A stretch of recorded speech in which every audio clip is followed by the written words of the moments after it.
চলছে সুস্বাদু মাছ ইলিশের মৌসুম। বিগত কয়েক বছর ধরে এই মৌসুমে বাংলাদেশ থেকে ভারতে ইলিশ উপহার যাওয়াটা ছিল অনেকটাই নিশ্চিত। তবে রাজনৈতিক পট পরিবর্তনের পর চলমান পরিস্থিতিতে অবস্থার বদল হয়েছে। ৩১ আগস্ট বিকেলে ভারতে পাচারের সময় সুনামগঞ্জের তাহিরপুর উপজেলা সীমান্তে ৪৬ কেজি ৫০০ গ্রাম ইলিশ মাছ জব্দ করেছে বর্ডার গার্ড বাংলাদেশ। লাউরেরগড় ক্যাম্পের টহল দল গোপন সংবাদের ভিত্তিতে শাহিদাবাদ এলাকা থেকে পরিত্যক্ত অবস্থায় মাছগুলো জব্দ করে।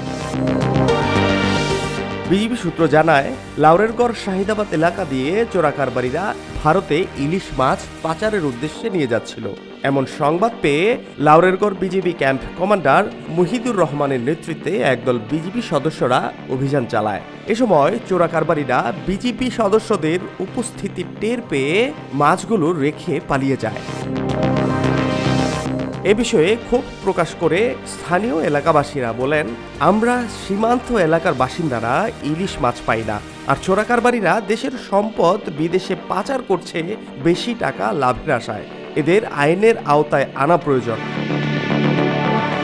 বাংলাদেশের রপ্তানি নীতি ২০২১-২৪ অনুযায়ী ইলিশ মাছ মুক্তভাবে রপ্তানিযোগ্য পণ্য নয়। তারপরও ক্ষমতায় থাকাকালে শেখ হাসিনা সরকার ভারতে বছরের পর বছর ইলিশ রপ্তানি করে আসছিল।